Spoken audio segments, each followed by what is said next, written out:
जय माता दी दोस्तों, कैसे हैं आप सब? बताते रहा कीजिएगा और कमेंट में जय माता दी लिखते रहा कीजिएगा। दोस्तों, एक बार फिर हमारी माता रानी के नवरात्रि आने वाले हैं। एक बार फिर हमारी माता रानी आने वाली हैं, लेकिन इस बार माता रानी नव दुर्गा के नहीं बल्कि 10 महाविद्याओं के रूप में आएंगी। जी हाँ दोस्तों, गुप्त नवरात्रि आने वाले हैं और आज हम जानेंगे गुप्त नवरात्रि के महत्व के बारे में और पूजन की संपूर्ण जानकारियाँ। दोस्तों, पूरे साल में 4 नवरात्रि आते हैं, 2 प्रत्यक्ष और 2 गुप्त। आपको सुनकर अचरज होगा, पर आपको बता दूं कि हम सभी बहुत धूमधाम से माता रानी के नवरात्रि मनाते हैं, पर वो प्रत्यक्ष होते हैं जो हम चैत्र और अश्विन मास में मनाते हैं।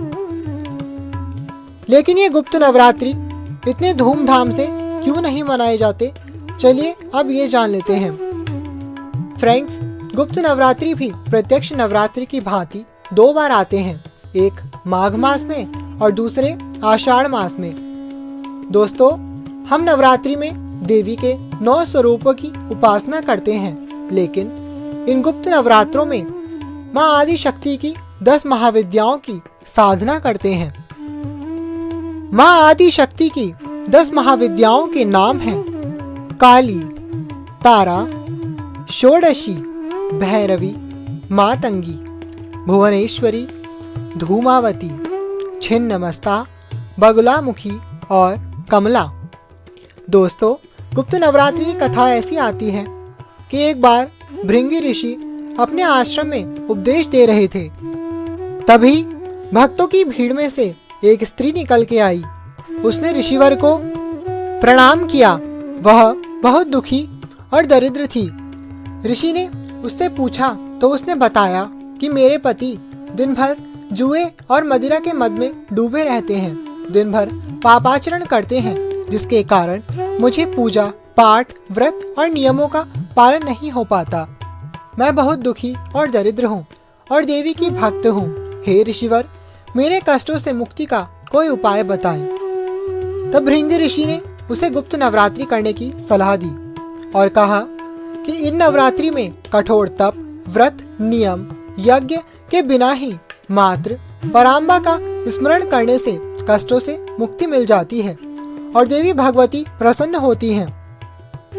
दोस्तों, आप तो जानते ही हैं कि एक बार हमारी माता रानी किसी से प्रसन्न हो जाएं, तो फिर उनसे कुछ मांगने की आवश्यकता ही नहीं है। वो बिन मांगे ही सब कुछ देने वाली हैं। वो सबके मन की जानती हैं और सबकी मनोकामनाएं पूर्ण कर देती हैं।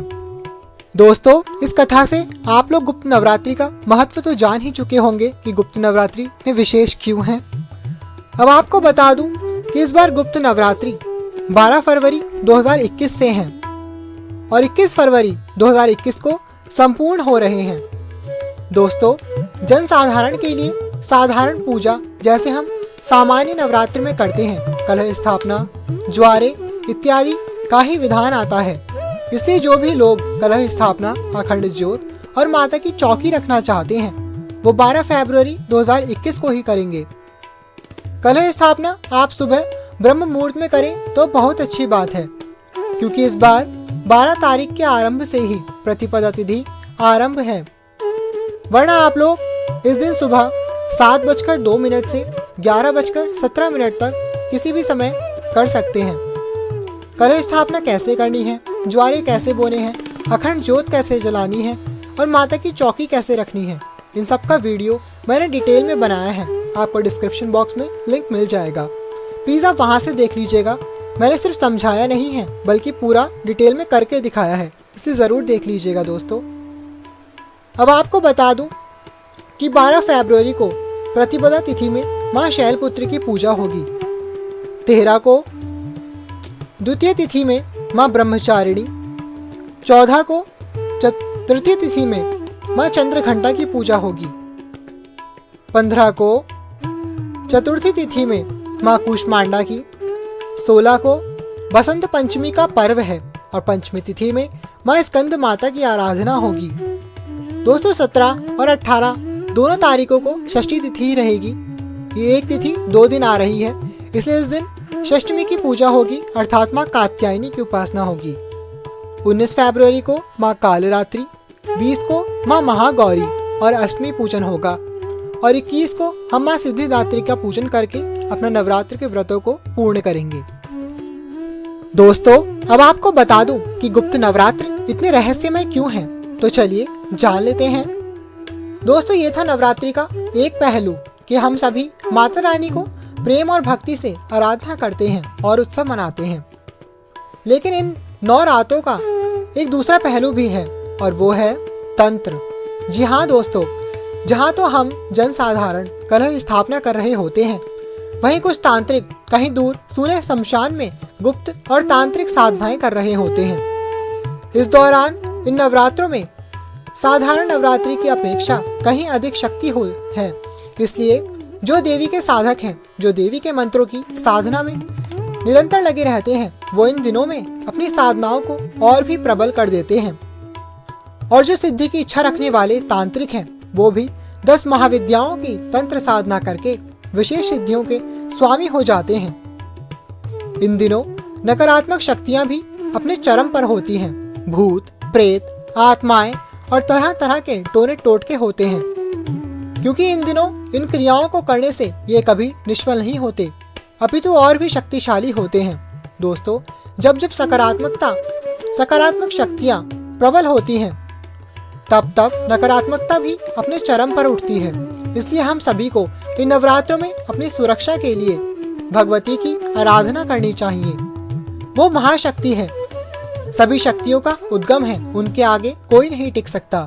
इसलिए आप इन क्रियाओं से डरिएगा मत, बल्कि महाशक्ति की संपूर्ण समर्पण के साथ उपासना कीजिएगा।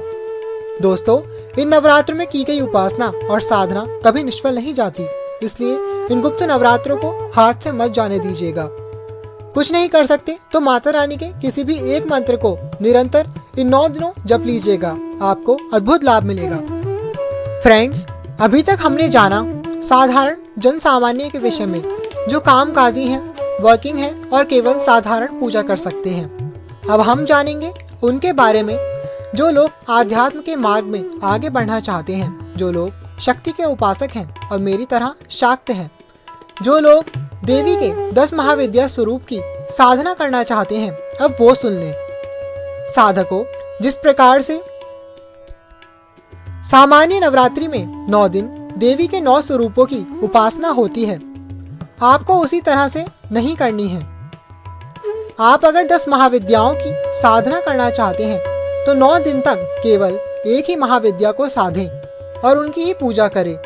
ये महाविद्या बहुत शक्ति संपन्न होती हैं, इसलिए 9 दिन तक केवल एक ही महाविद्या की उपासना करें। अगर आप अपनी साधना का आरंभ कर रहे हैं तो अभी केवल देवी के सामान्य और सौम्य स्वरूपों की साधना करें। माता महाकाली की 10 महाविद्याओं में सौम्य और सरल स्वरूप हैं देवी कमला, देवी षोडशी, देवी भुवनेश्वरी और देवी मातंगी। इन्हीं में से किसी एक की उपासना करें। जो लोग धन की इच्छा रखते हैं वो देवी कमला की उपासना करें। जो लोग सुंदर रूप और स्वास्थ्य चाहते हैं, प्रेम चाहते हैं, लाइफ में लग्जरीज चाहते हैं, वो देवी षोडशी की साधना करें।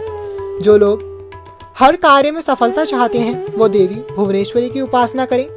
जो लोग विद्या चाहते हैं, जो संगीत या कला के क्षेत्र में हैं और जो विवाह की इच्छा रखते हैं, वो देवी मातंगी की साधना करें। 9 दिन तक देवी के मंत्रों की साधना पूर्ण करने के बाद दशमी को पूर्णाहुति और कन्या पूजन अवश्य करें, तभी आपकी साधना सफल होगी। दोस्तों, अब आपको बता दूं कुछ सावधानियां जो आपको साधना के दौरान रखनी है। अब आपको बता दूं गुप्त नवरात्रि का सबसे बड़ा सीक्रेट, और इसे जानने बिना आपकी साधना सफल नहीं होगी।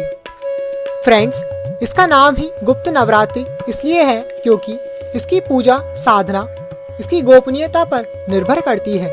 आप जो भी पूजा साधना करेंगे पर गुप्त रख कर करें। किसी से कहे नहीं कि हम ये साधना कर रहे हैं, हम ये पूजा पाठ कर रहे हैं। आप जितने गुप्त रहेंगे उतना ही आपकी साधना सफल होगी, और जितना शोर मचाएंगे इन साधनाओं का उतना ही आपको इनका नुकसान भी भुगतना पड़ेगा। ये अत्यंत ही शक्तिशाली साधनाएं हैं।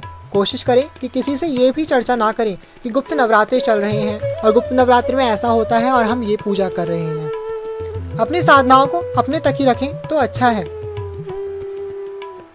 गुप्त नवरात्रों को ज्यादा लोग इसीलिए नहीं मनाते क्योंकि इन्हें लोग तो बहुत करते हैं पर किसी से कुछ कहते नहीं, बल्कि गुप्त रखते हैं। तभी गुप्त नवरात्रि के विषय में बहुत कम लोग ही जानते हैं। बाकी लोग जो व्रत करना चाहते हैं वो नवरात्रि की तरह ही व्रत करें। व्रत कैसे करें, क्या सावधानियां रखें, इसका भी वीडियो मैंने बनाया है, आप देख लीजिएगा। जो लोग और भी महाविद्याओं की साधना करना चाहते हैं, डिटेल में सारी विधि जानना चाहते हैं, सारी साधना की पद्धति और मंत्र जानना चाहते हैं, वो कमेंट में ज़रूर बताएं। हम उन्हें पर्सनली बताएंगे क्योंकि ये साधनाएं अत्यंत गुप्त होती हैं, इन्हें हर किसी के सामने प्रकट नहीं किया जा सकता। इसीलिए हमने आपको यहाँ पर संक्षिप्त में ही बताया है। यदि आप बाकी महाविद्याओं को जानना चाहते हैं तो कमेंट में ज़रूर बता दीजिएगा। अगर वीडियो से रिलेटेड कोई प्रश्न है, कुछ समझ नहीं आया हो तो कमेंट में ज़रूर पूछ लीजिएगा, आपको रिप्लाई ज़रूर मिलेगा। अगर आप गुप्त नवरात्रि और साधनाओं के बारे में और जानना चाहते हैं तो माँ आदिशक्ति के इस शाक्त परंपरा चैनल को ज़रूर सब्सक्राइब कर दीजिएगा और बेल आइकन इसलिए प्रेस कीजिएगा ताकि आने वाली वीडियोस और भी रोचक वीडियोस के नोटिफिकेशन सबसे पहले आपको मिले। अगर आपको ये जानकारियाँ अच्छी लगी हो तो वीडियो को लाइक करना बिल्कुल भी ना भूलें और मुझसे जुड़े रहने के लिए चैनल ज़रूर सब्सक्राइब कर दीजिएगा। अगर आप जानना चाहते हैं कलश स्थापना, अखंड ज्योत इत्यादि के बारे में तो आपको डिस्क्रिप्शन बॉक्स में लिंक मिल जाएगा, बाकी जानकारी और मंत्र भी मिल जाएंगे। इसे डिस्क्रिप्शन बॉक्स में चेक कर लीजिएगा और उन वीडियोस को ज़रूर देख लीजिएगा। दोस्तों, यूं ही जुड़े रहिएगा हमसे ताकि हम आपको गुप्त नवरात्रि और इत्यादि पर्वों की जानकारी दे सकें और भी रोचक तथ्य बता सकें, विभिन्न साधनाएं बता सकें। अब मिलेंगे अगली वीडियो में। Thank you all, love you all, जय माता दी।